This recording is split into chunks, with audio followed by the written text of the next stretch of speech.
Hubo un momento de la historia en el cual la iglesia padeció una gran crisis, y en el medio de esa crisis Dios levantó a un hombre llamado John Wesley, el cual predicaba la palabra de Dios de tal manera que el Señor, por su ministerio evangelístico, le permitió un avivamiento.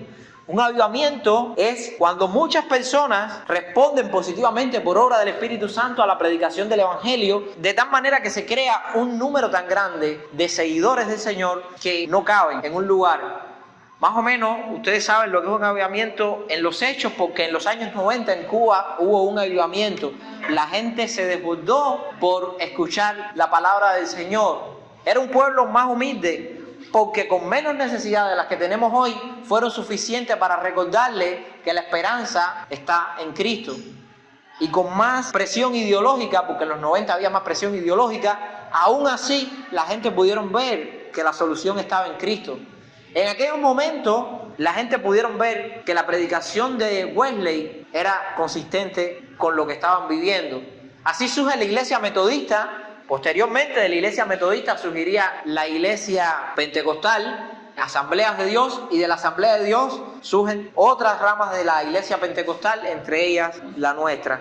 Entonces todo vino porque un hombre tuvo un trato especial y decidió buscar a Dios. Pero después del avivamiento metodista ocurrió algo, como siempre pasa, y el libro de los Jueces nos deja claro que cada vez que Dios tiene misericordia del pueblo, y yo no creo que el Antiguo Testamento está por gusto, el Antiguo Testamento es la radiografía de la iglesia, porque nosotros pudiéramos decir, ¿para qué Dios quiere que nosotros leamos la historia de Israel?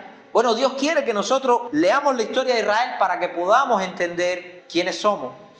Si la iglesia es el verdadero Israel, Pablo lo dice claramente en Gálatas, los verdaderos descendientes de Abraham son aquellos que entran en el nuevo pacto de Jesucristo. Pero la historia de Israel, fíjense que es un círculo. El pueblo busca de Dios, Dios los ayuda, les levanta un libertador, ellos glorifican a Dios, caminan 2 o 3 pasos con el Señor y después se apartan. La historia de la iglesia es exactamente igual. El avivamiento que tuvo Wesley, que Dios le permitió a Wesley, fue porque la iglesia vivía en una etapa bien oscura. Ya de las luces de Lutero se había quedado muy poco. Ahora la iglesia necesitaba un hombre que nuevamente levantara. De hecho, en los tiempos de Wesley, la iglesia tenía una cosmovisión muy abierta y vivían en un liberalismo tremendo. Ese movimiento que Dios permite a Wesley, ese avivamiento se llama movimiento de santidad, porque la iglesia se volvió a la santidad. Wesley le señaló lo que es claro: sed santo porque nuestro Dios es santo. De hecho, Wesley nunca quiso que el movimiento de él fuera un movimiento, ni quería ponerle nombre. La gente fueron quienes le pusieron metodista. Él después se lamentó de eso, porque Wesley tenía algo claro: no era un movimiento del hombre. Entonces, ¿qué pasó? La iglesia se depravó tanto, y en este momento es cuando Dios levanta un hombre que se llamó Jonathan Edwards. George Wycliffe fue otro que, paralelo a Wesley, le concedió también un avivamiento, y Dios le permite darse cuenta de esta realidad a Jonathan Edwards, y en oración le pidió a Dios que le diera un mensaje para la iglesia, y así surge la predicación más famosa de todos los tiempos. Esta predicación se llama Pecadores, hermanos de un Dios airado. Dice la historia que cuando Jonathan Edwards estaba predicando este sermón, la gente que estaba en la iglesia se agarraban de los bancos y temblaban porque sentían que en cualquier momento se iba a abrir la tierra y se los iba a tragar el infierno.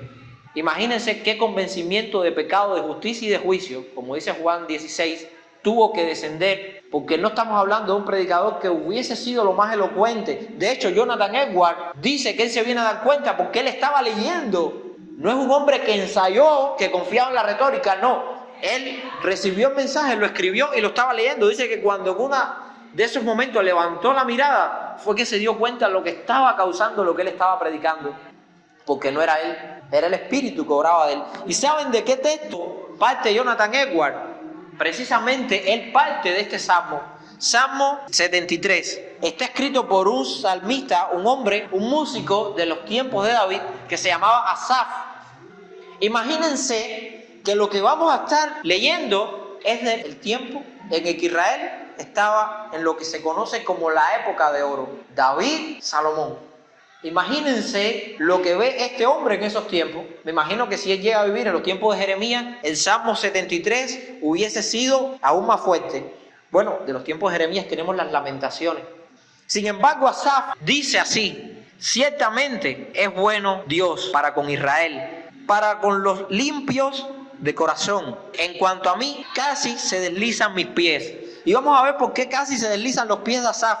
Por poco resbalan mis pasos, porque tuve envidia de los arrogantes, viendo la prosperidad de los impíos. ¿A cuántos no les ha pasado eso?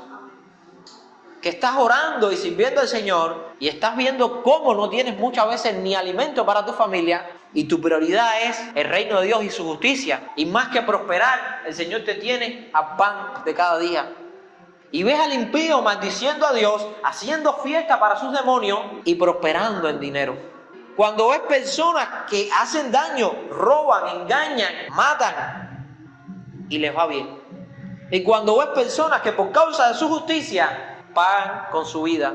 Uno de los casos principales lo vemos al principio de la Biblia. Dios no quiere escondernos nunca la verdad. Dios nunca nos esconde la verdad. ¿Cómo empieza la Biblia? Con Génesis vemos un pasaje muy pegadito a la creación. Y es cuando hay dos personas. Uno se llamó Caín, hijo mayor, y otro se llamó Abel.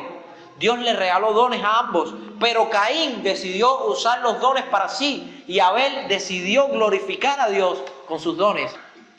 Tenemos a un hombre justo, Abel, y a un hombre impío.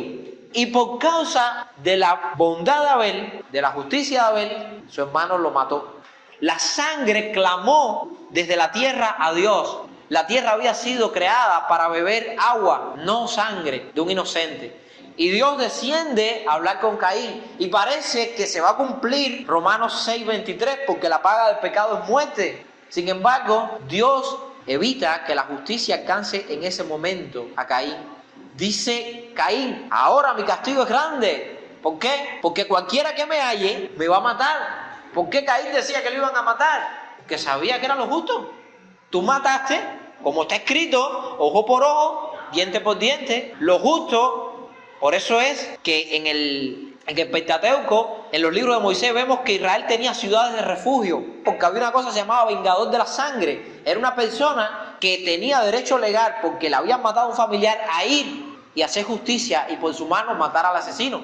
Eso era justo. Pero Dios no quiere que veamos solamente la parte, la manifestación de la justicia en la venganza. Por eso Dios decide tener misericordia de Caín. ¿Qué pasó? Que Caín prosperó en la maldad y creó una ciudad en honor a su hijo. Y de ahí sale la bigamia, la poligamia, sale todo lo malo. Y son los descendientes de Caín los que llevan la tierra a un nivel de maldad tal que Dios tiene que destruirla con un diluvio. Pero no se puede decir que el Señor no tuvo misericordia de Caín. ¿Y qué pasó aquí? Que el impío por su impiedad prosperó, pero el justo por su justicia encontró la muerte. Y eso es lo que veía Asaf, y eso es lo que vemos nosotros. La gente está protestando y alzando la voz por unos radicales islámicos como son los palestinos. Yo estoy en contra de que maten personas civiles indiscriminadamente, pero seamos sinceros, ¿quién puso al grupo terrorista Hamás en el poder? El pueblo palestino. ¿Quién seguía por la Sharia, la ley del Islam, que lo que promueve es la destrucción de los cristianos y de los judíos y del mundo occidental? El pueblo palestino. El pueblo palestino no tiene nada que ver con el pueblo filisteo. El pueblo palestino ni siquiera es árabe. El pueblo palestino lo que ha hecho es provocar todos los males que le vienen. El pueblo palestino es aborrecible aún dentro de sus hermanos árabes. Ninguno quiere aceptar refugiados palestinos. ¿Por qué? Porque son problemáticos. Hay países árabes que han aceptado refugiados palestinos y han tenido una crisis. Esta gente lleva la maldad en la sangre. Son un pueblo bien impío. No estoy diciendo que Israel sea un santo. De hecho, Israel está muy mal también. Pero el pueblo palestino, todo el mundo ahora está alzando la voz. Vamos a darle un Estado. Y todo el mundo ahora es pro-palestino. ¿Y qué es lo que está buscando Palestina? ¿Un Estado? No. 3 veces Israel le ha dado la posibilidad al pueblo palestino de tener su propio Estado. Y 3 veces lo ha rechazado. Así que todo es mentira. Toda la retórica de los palestinos es falsa. Ellos lo que quieren es quitar la tierra de Israel y también quieren destruir Israel. Eso es lo que sigue el pueblo palestino. Que dentro del pueblo palestino hay personas que no comparten eso. Es cierto. Dentro del pueblo de Israel también hay personas que son sionistas de una manera que son bien impíos, y también hay personas que abogan porque la situación no se maneje como la está manejando Netanyahu. Pero a donde vamos, todo el mundo defiende a Palestina. ¿Saben qué está pasando actualmente? Bueno, de hecho, una de las cosas que está pasando en Palestina es que con la tregua, cuando Israel sacó las tropas, ¿saben lo que hizo Hamás? Empezó a matar a su propio pueblo. El grupo terrorista Hamás, a los que los palestinos pusieron en el poder, tiene guerra con otros clanes. ¿Y qué hicieron? A los que aceptaron ayuda humanitaria que les dio Israel o que les dio las Naciones Unidas, que son Occidente, los llevaron a una plaza y Hamás los mató. Por aceptar ayuda humanitaria de Israel o de Occidente. Porque para ellos Israel es el enemigo y Occidente es una cultura cristiana. Y ellos odian a los judíos y a los cristianos. Así que cuando le hablen de Hamás, denle estos detalles también. Sin embargo, para que vean que el mundo es aborrecedor de Dios, ¿quién habla del exterminio que está habiendo en Nigeria? En Nigeria están matando cristianos, los están sacando de sus casas los pastores, están atacando iglesias. ¿Y quiénes son? ¿Quiénes están matando a los cristianos en Nigeria? Los buenos, maravillosos, estas personas que son todo amor, el Estado Islámico. Son los musulmanes los que están matando a los cristianos. ¿Y quién habla de eso? El mundo apoya a los islámicos. El presidente impío que tiene ahora España, que está conduciendo a la nación al desastre, Pedro Sánchez, un hijo del diablo, apoyando todo lo que sea islámico. Este hombre está llenando España de islámicos. ¿Sabe qué van a pasar? Que ya la sociedad española está condenada. De aquí a unas cuantas generaciones, como la tasa de natalidad de España es tan baja, en unos años los islámicos van a ser dueños de nuevo de España. Van a conquistarla de nuevo. ¿Pero por qué pasa esto? Por la hipocresía del mundo. Nadie habla de los cristianos que están muriendo en Nigeria. Todo el mundo habla de los buenos palestinos. Precisamente son los que creen igual que los palestinos los que están matando cristianos en Nigeria. Entonces aquí se cumple. Hay quienes por su impiedad alargan sus días. Parece que prosperan. Ahí tú ves a todos los islámicos. Parece que con su impiedad y con su forma de llegar y matar gente y quedarse con las cosas, prosperan. Y mira tú, el mundo occidental los apoya. A los que nos están destruyendo. Porque los que están matando son cristianos. Y hay personas que por causa de su justicia, parece que van mal, les va mal por causa de su justicia. Ahí están los cristianos de Nigeria. Por ser fieles a Cristo, están pagando con sus vidas. ¿Cuál es el pecado de estos nigerianos? Adorar y servir al nombre que es sobre todo nombre. El único pecado que se le puede implicar a estas personas es adorar a Jesucristo. Y están pagándolo con sus vidas. Entonces se cumple lo que ve Asaf. Bueno es el Señor para los que con Él confían. Yo casi resbalo. Está hablando de que Él, cuando empezó a ver la vida de una manera horizontal, se desanimó. Tenemos que tener cuidado cuando vemos la vida horizontal. ¿Qué quiere decir la vida horizontal? Cuando la vemos desde la perspectiva de nosotros mismos. Porque dentro de la perspectiva humana, la que es lineal, la que es horizontal, lo único que se ve es sufrimiento, destrucción, injusticia, y parece que la vida no tiene sentido. Y para eso está el libro de Eclesiastés. Eclesiastés, Salomón empieza a ver, y la conclusión que llega vez tras vez, cuando busca sabiduría, cuando busca placer, cuando busca trabajo, cuando busca dejar un nombre, cuando busca todas estas cosas, lo que encuentra al final de todo es vanidad. Vanidad, la palabra hebrea, es neblina, que se ve, pero cuando te acercas no está. La vida sin Cristo, la vida sin Dios es vanidad. No tiene sentido. Lo que te da placer hoy, mañana no te lo va a dar. Lo que te gusta hoy, mañana no te va a gustar. ¿Por qué la gente muere cuando empiezan en un vicio? Sea cualquiera. Porque empiezan a incrementar. Por ejemplo, el que es alcohólico. Empieza tomándose un vaso, lo que hoy le produjo placer, mañana no. Entonces, ¿qué hace? Pone un segundo vaso, hasta que lo destruye. ¿Por qué? Porque la vida es vanidad. Nada te va a llenar. Hay uno de los cánticos míos preferidos, que lo aprendí desde niño en esta misma iglesia, que decía: solo Dios hace al hombre feliz. La vida es vana, todo se acaba. Solo Dios hace al hombre feliz. El Salmo 1 empieza: bienaventurado el varón que no anduvo en los consejos de los malos, no caminó por el camino de los pecadores, ni se sentó en la silla de los escarnecedores. La palabra esher en hebreo, que se usa para bienaventurado, significa felices. ¿Quiénes son los felices? Los que escuchan el consejo de Dios andan por las veredas de justicia y no son burladores, sino que buscan la palabra de Dios. La felicidad está en Dios y es lo que pierde de vista Asaf. Pero para darte cuenta de esta realidad no puedes ver la vida lineal. La vida lineal, como la analizó Salomón, es vanidad. ¿Qué dice Salomón al final del libro, en el capítulo 12 de Eclesiastés? Al final yo busqué de todo y nada me dio sentido. Escucha, acuérdate de tu Creador en los días de tu juventud, porque van a llegar los días en los que va a ser tarde.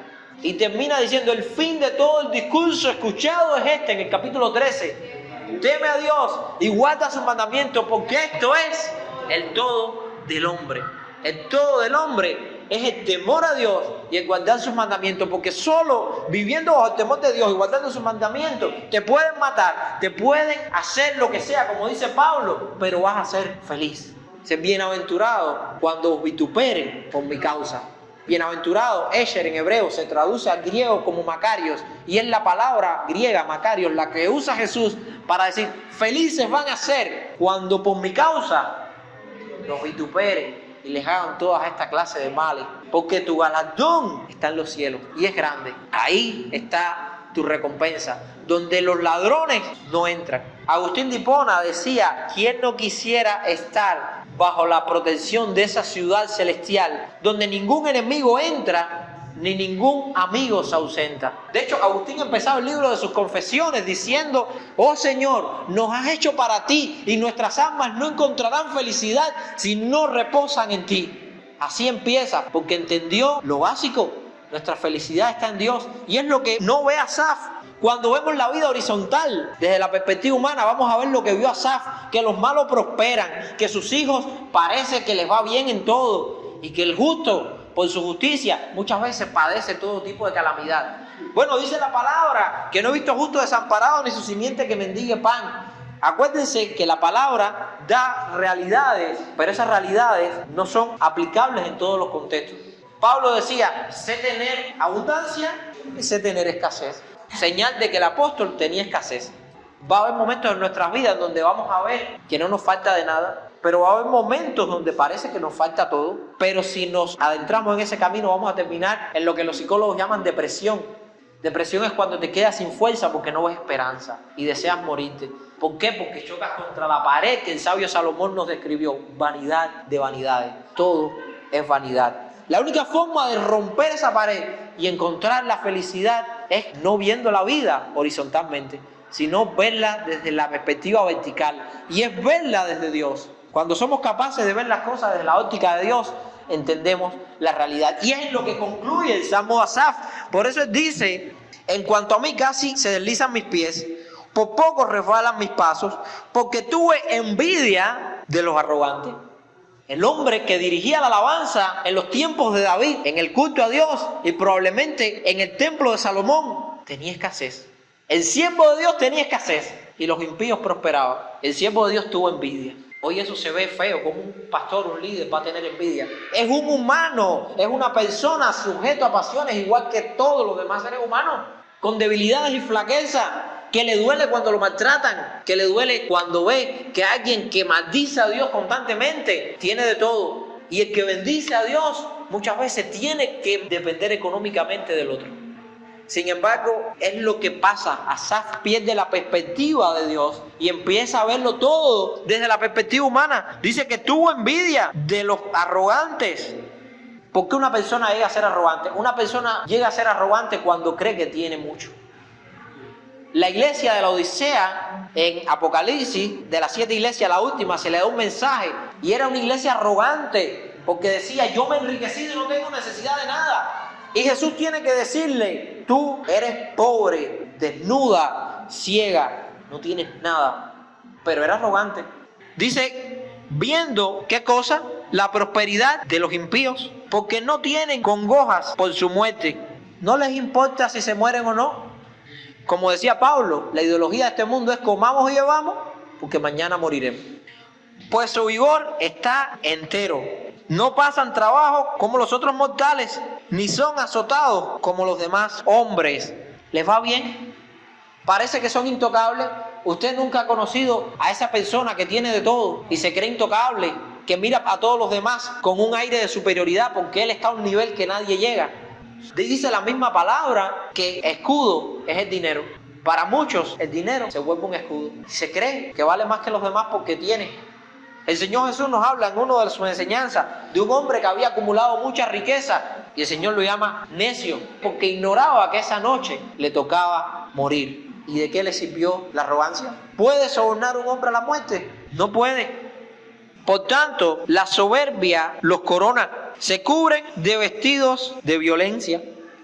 Si a una persona humilde, una persona pobre, hay alguien que lo maltrata, por lo general no puede hacer mucho.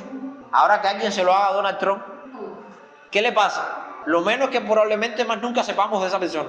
El impío, cuando tiene abundancia, es capaz de obrar violencia. Mano, aquí hay personas que pagan para que le den golpe a otro. Le dijiste algo que no le gustó y va y le paga a alguien para que te caiga a golpe. Porque el impío tiene un problema.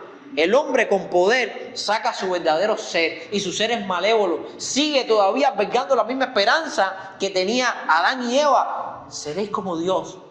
Hay una característica en estas personas. Ese que tiene dinero y tiene 3 carros y 2 paladares y se cree que es intocable. Por lo general, esa persona se cree que es un Dios. Se proyectan como si fueran superiores. Se endiosan. Dice que vestido de violencia. Los ojos se les saltan de gordura. Aquí sabemos a quienes por causa de la maldad los ojos y la barriga se les desbordan de gordura. Logran con creces los antojos de su corazón. Fíjense que son los antojos. ¿Qué es un antojo? Un deseo que te da incontrolable. Antojo es sinónimo de otra palabra, capricho. Es algo que tú quieres y no te importa si tienes que aplastar. Y lo logran. Los antojos de su corazón. Muchas veces son cosas emotivas. Ese es uno de los casos bíblicos principales. Amnón, hijo de David, de estos mismos tiempos de Asaf, él tuvo un antojo. Él tuvo un antojo lujurioso en su corazón. ¿Cuál fue? Su hermana Tamar la vio y le dijo, yo quiero estar con ella. Y como dice Asaf, aquí hay una descripción de Amnón, la llamó y la violó. La tomó por la fuerza. Aquí vemos cómo se cumple lo que dice el salmista Asaf, cómo el impío, por causa de su impiedad, parece que le va todo bien, quiso estar con ella, cumplió su antojo y la violó. Y cómo Tamar, que era una muchacha justa, por su justicia, fue menospreciada. Y vemos una impiedad de David, escondió lo que hizo su hijo, sin importar que la violada era su hija. El hombre de Dios, la gracia y la misericordia, David parecía a veces más un mafioso, primo hermano de cualquier padrino de la mafia siciliana. Oye, si yo me voy muriendo, un hombre de Dios, yo lo que me quiero despedir dándole buenos consejos a mi hijo. Un hombre que su lecho de muerte todavía albergaba odio en su corazón. Acuérdate que Simei, cuando yo iba huyendo de Saúl, me maldijo, no dejes que se muera, tranquilo. Joab también lo mata. Joab era su primo. Y Joab pudo quitarle en la rebelión del Salón el gobierno a David. Joab tuvo que ver cómo David mandaba matar a Urías y aún así le fue fiel. ¿Y cómo le pagó David? Con traición, con maldad, y lo mataron. Y es lo que vemos en los tiempos en que está escribiendo Asaf este salmo. Todas estas cosas que le estoy diciendo pasaron en los tiempos que Asaf estaba escribiendo. Estos hombres con impiedad logran lo que les da la gana. Imagínate, ponte en un momento en los tiempos de Asaf. Ves a Absalón, ves a Amnón, ves a David haciendo las cosas como le da la gana. A Salomón endiosado, trayendo mujeres de todos los lugares, alianzas políticas, idolatría. ¿Qué es esto? Se mofan y hablan con maldad de hacer violencia. ¿Ustedes nunca han visto a los impíos hablando de matar, de robar y de todas esas cosas como si nada? Riéndose. Dice el proverbio que el necio se mofa del pecado, el necio se burla del pecado, se ríe. No es que se burle como que lo menosprecia, sino que lo ve como algo agradable. Para ellos el pecado es agradable, como mismo cuando tú estás en un tiempo que te sientes bien con amistades, hacen chistes, hablan de cosas que les alegran. Así al necio le alegra el pecado. Que se mofan y hablan con maldad de hacer violencia, hablan con altanería. Característica de los impíos empoderados, altanería, ponen su boca contra el cielo. Ustedes no han visto esas personas que cuando les sale algo mal dicen una blasfemia y su lengua pasea la tierra, hablan mal de todo el mundo, no solo que maldicen a Dios y hablan mal de Dios, hablan mal de el que se le pase por adelante. Por eso Dios hará volver su pueblo aquí y aguas en abundancia serán extraídas para ellos. Dios al final hace las cosas y los que salen beneficiados, cuando Dios bendice a Israel, quienes salen beneficiados son estos impíos. Y dicen, ¿cómo sabe Dios? Y hay conocimiento en el Altísimo. Acuérdense que el deseo de Eva, y le tentó también a Adán, fue el bichito aquel de seréis como Dios. Lo que quiere el hombre es ser como Dios. Por eso dice, hay conocimiento en Dios. Como diciendo, nosotros conocemos lo mismo que sabe Dios, nosotros también lo sabemos. He aquí, estos impíos, sin ser turbados del mundo, alcanzan riqueza. Y aquí viene la meditación de Asaf. Verdaderamente, en vano, he limpiado mi corazón. Aquí es cuando la cosa se pone peligrosa. Porque el hombre, cuando ve las cosas, como le decía ahorita, desde la perspectiva horizontal, y ve las injusticias, entonces dice, ¿de qué me beneficia servir a Dios? Obviándose de una realidad, nosotros no servimos a Dios porque eso nos beneficie. Servimos a Dios porque Él es digno, porque fuimos creados para eso, porque el objetivo de nuestra vida está en eso, en servir a Dios. Y a mí me molesta cuando la iglesia hoy en día ha simplificado tanto el evangelio. Cree en Jesús para que sea salvo. No se trata de creer en Jesús para salvación, eso es interés. Ve a la iglesia para ver cómo te vas a sentir bien. No, la iglesia no se trata de sentirse bien, no se trata de ser salvo. Se trata de restaurar nuestra relación con Dios y servirle porque para eso fuimos creados. Servirle a Dios para ir al cielo no es más que un negocio y un interés. Imagínense una persona que vaya a tu casa y te diga, cuando llegue a tu casa te diga, vine porque tú siempre me das algo. ¿Qué te está diciendo? Si tú no me dieras nada, yo ni vengo. Así somos nosotros muchas veces cuando venimos porque, yo voy a la iglesia porque yo quiero ser salvo. No, yo voy a la iglesia porque Dios es digno de ser alabado. Porque yo fui creado para eso y yo lo necesito. Porque si no, no tengo razón de ser. Y no lo necesito y no lo hago porque yo me quiera sentir bien, sino porque Dios me creó para de esa manera glorificarlo. Como mismo creó a los ángeles como seres ministradores para servirle. La felicidad está en cumplir el objetivo por el cual fuimos creados. Y es lo que está diciendo. No perdamos la perspectiva de Dios. La perspectiva de Dios, la vertical, es esto que le estoy diciendo. Ver las cosas de la perspectiva de Dios, no desde la perspectiva humana. Por eso dice Asaf, verdaderamente, en vano he limpiado mi corazón. En vano me he guardado para Dios o he servido. Y he lavado mis manos en inocencia. Los malos haciendo el mal y le va bien. ¿Qué voy a hacer? Voy a hacer lo malo para que me vaya bien. Ven como el consejo del mal es engañoso. Cuando vemos las cosas de la perspectiva de hombre, de la lógica humana, las cosas se pierden, la lógica se vuelve ambigua, las verdades se vuelven relativas. Pero en Dios, en la perspectiva de Dios, en la cosmovisión de Cristo, la verdad es absoluta. El camino verdadero y viviente sigue siendo Jesús. No perdamos esa perspectiva. Pues he sido azotado todo el día y castigado toda la mañana. Si dijere yo, hablaré como ellos, he aquí, a la generación de tus hijos engañaría. ¿Qué está diciendo Asaf? Lo que puedo hacer es volverme igual que ellos para que me vaya bien, pero no me sale. Cuando tú eres de Dios, aunque veas la prosperidad de los impíos, si tú verdaderamente has conocido a Cristo, y es un momento en que te convences que lo que trae dinero y prosperidad es mal, porque dice la Escritura que este mundo está bajo el maligno, y Él es el príncipe de este siglo. Qué bueno que el siglo venidero pondrá fin a su principado. Cuando tú te das cuenta de esa realidad, tú dices, bueno, entonces lo que hay que hacer es ser como ellos. Pero si verdaderamente tú has conocido a Cristo, no te sale. Y tú dices, ¿qué va? Yo me acuerdo que cuando vengo a Cristo, estoy hablando con dos amigos que se habían convertido en el mismo tiempo que vine yo al Evangelio. Y fuimos a un campamento de jóvenes. Lo menos que vimos fue, por la madrugada, del cubículo de las hembras, del albergue de las hembras que servían en la alabanza, metiéndose en el albergue de los varones y durmiendo en la misma cama. Y cuando descubrimos esta verdad, dijimos así, para esto mejor seguimos en el mundo. Recuerdo que esa conversación terminó así, porque nosotros no tuvimos respuesta, porque estábamos viendo las cosas desde la perspectiva humana. Y dijimos, para esto me voy para el mundo. ¿Y saben qué? El otro domingo estábamos los tres en el culto. Y yo recuerdo diciéndole a uno, es que después de la experiencia que tuve con Cristo, no con la iglesia, esto sigue siendo un desastre. Porque donde quiera que estén hombres, sigue siendo un desastre. La experiencia que tuve con Cristo, ya no me sale ser mundano. ¿Por qué? Por lo que dice Asaf. Si yo dijese, hablaré como ellos, he aquí, a la generación de tus hijos engañaría. Cuando pensé para saber esto, fue duro trabajo para mí. ¿Y por qué ahora yo no puedo ser malo si antes yo lo era? porque en ti, Asaf, hubo un cambio de naturaleza. Ahora ya no vives tú, vive Cristo en ti. Ya no puedes complacerte en el pecado como antes. Si Cristo ha venido a nuestras vidas, nuestra naturaleza y nuestro viejo hombre han muerto, somos nuevas criaturas. Por eso ya no te puedes complacer en el pecado, porque tu naturaleza pecaminosa fue cambiada por el sacrificio de Cristo por una naturaleza regenerada. Ahora eres hecho a la imagen del Hijo de Dios.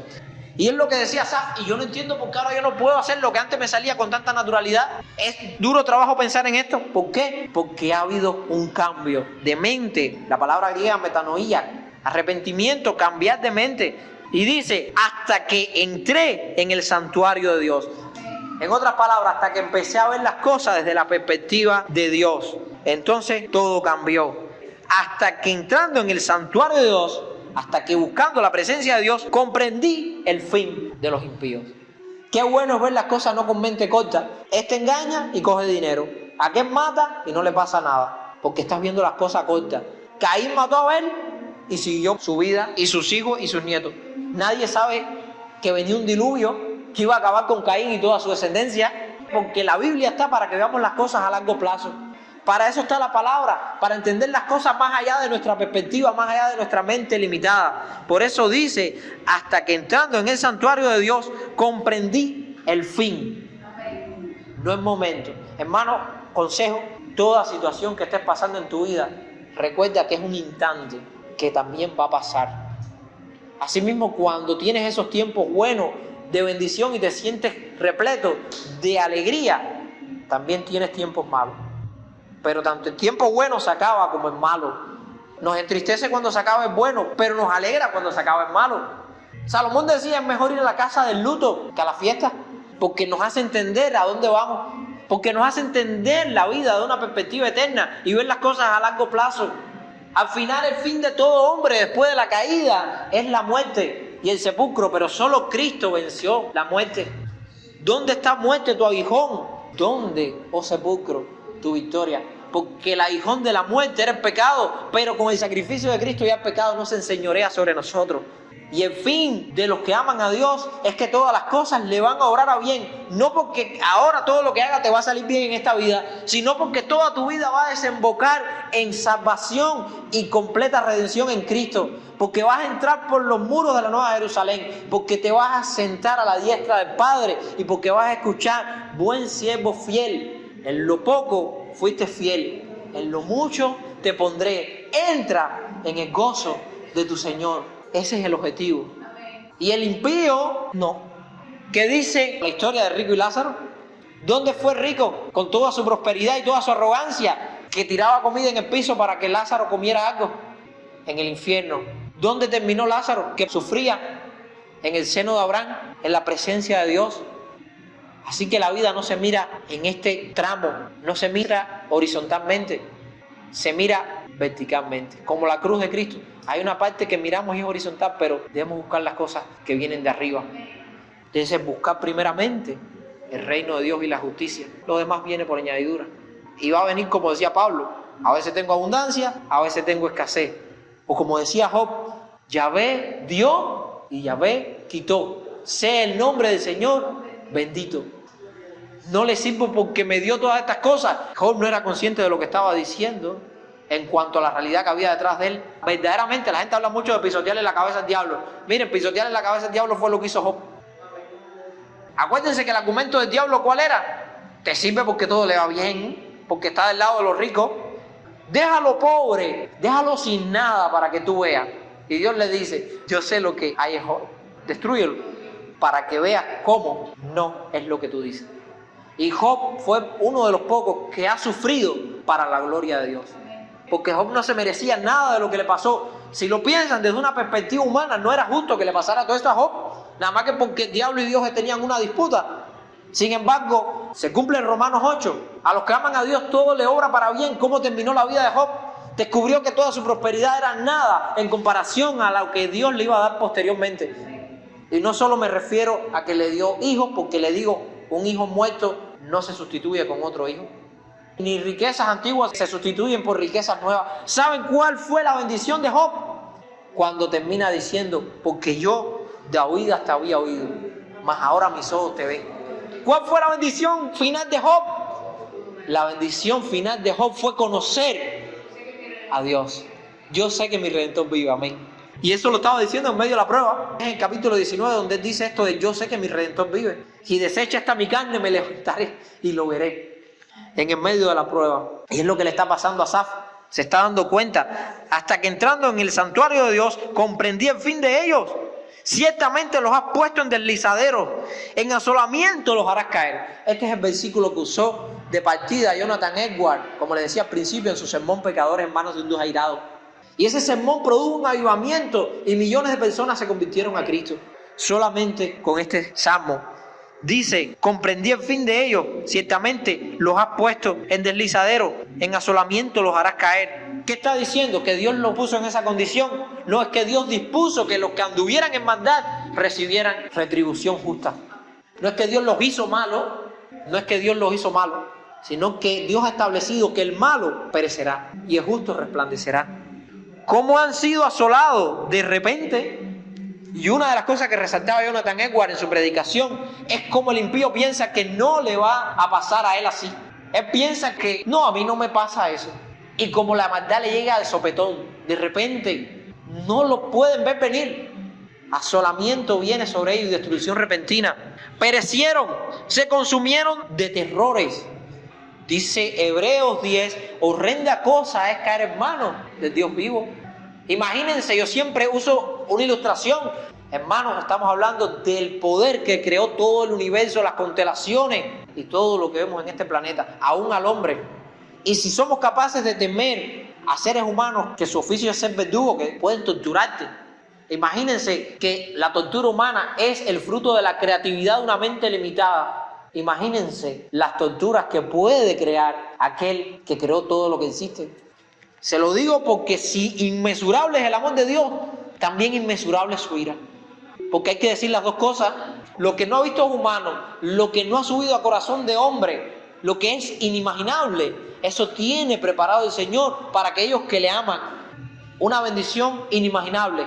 Asimismo se aplica a esto, lo que no te has imaginado, los padecimientos más terribles, es lo que tiene preparado Dios para aquellos que le deshonran y le ofenden.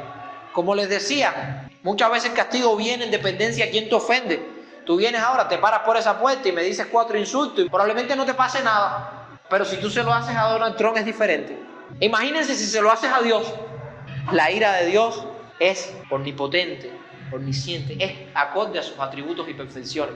Qué bueno que también para los que creemos en Cristo veremos su misericordia de una manera omnipotente. Y es lo que dice Asaf, como han sido asolados de repente, perecieron y fueron consumidos de terrores.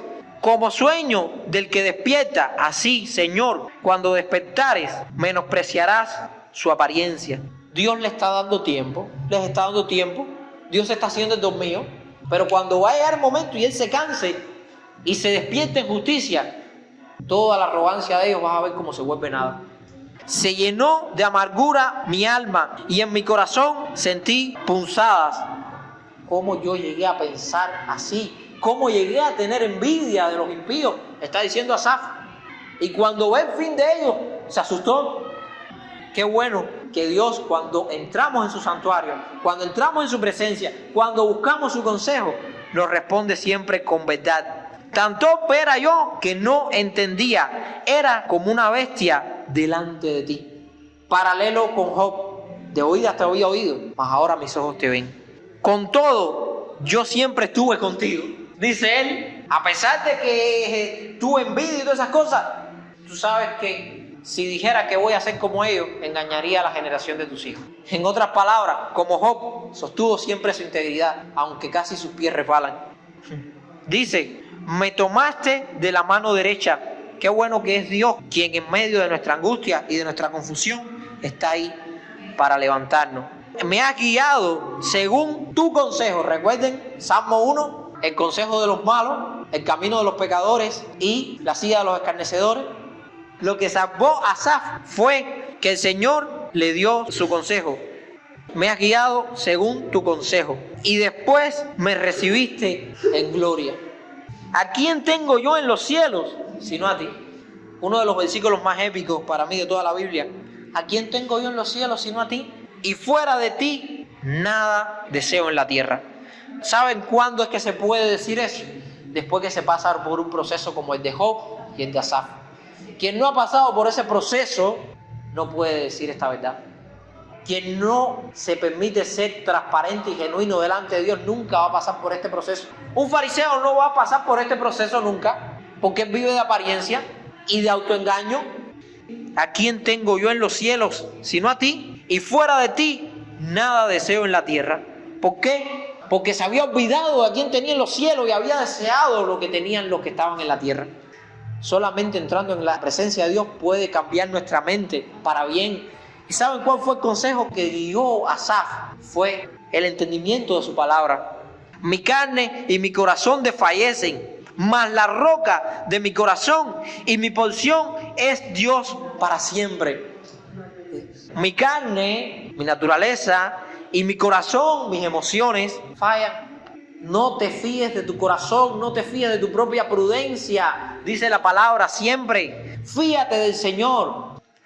Mas la roca, ¿qué cosa es una roca? Algo firme. Bienaventurado el que construyó su casa sobre la roca. La roca inconmovible es Jesucristo. Mas la roca de mi corazón, el ancla de mis emociones y mi porción es el Señor. Para siempre, no ahora, para siempre. Porque he aquí, los que se alejan de ti perecerán. Hermano, el que se aleje del Señor, el que tenga por inmunda la sangre del pacto en el cual fue santificado, no le queda otra cosa que una horrenda expectación de juicio y de devor que ha de devorar a los adversarios, dice Hebreos capítulo 10. Porque aquí los que se alejan de ti perecerán. Tú destruirás a todo aquel que de ti se aparta. Y lo está diciendo un hombre que estuvo a punto de apartarse, pero no le salió, porque el Espíritu Santo moraba en él. Dice que el Espíritu de Dios nos anhela celosamente. ¿Saben cómo es celosamente? ¿Cómo tú eres como un hijo cuando eres celoso? Y Dios tiene que disciplinarnos, porque dice que Él a todo aquel que toma por hijo lo azota y lo disciplina y lo corrige, pero lo hace por amor. Salmo 23, David decía, tu vara y tu cayado. ¿Saben qué era la vara y el cayado en el pastor? ¿Para qué era la vara? Para la ovejita que se apartaba, darle. Y el cayado, para después del golpe decirle, es para acá. Es indicándole el rumbo. ¿Por qué? Porque el pastor odia a las ovejas y le gusta darle golpe.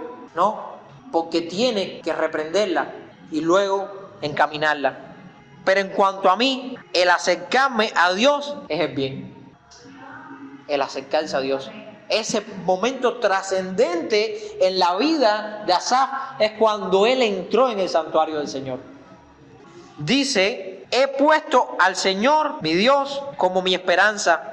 Dice Corintios 13, cómo concluye Pablo, ahora permanecen tres cosas: la fe, la esperanza y el amor. Dice el mundo que la esperanza es lo último que se pierde. En Cristo decimos algo distinto. La esperanza en Cristo nunca se pierde, es eterna.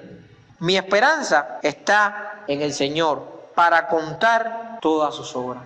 Recuerden que él era músico y lo que hace es escribir todas sus vivencias en esta canción. Estamos hablando de nuestros tiempos a Cristo, hay 2000 años. De los tiempos de Cristo a Asaf, 1000 años más. 3000 años tiene esto que acabamos de leer hoy. Y mira cómo todavía llega a nuestras vidas con una vigencia y una actualidad increíble. Porque la palabra de Dios no pasa. La palabra de Dios permanece para siempre. Amén. Vamos a orar.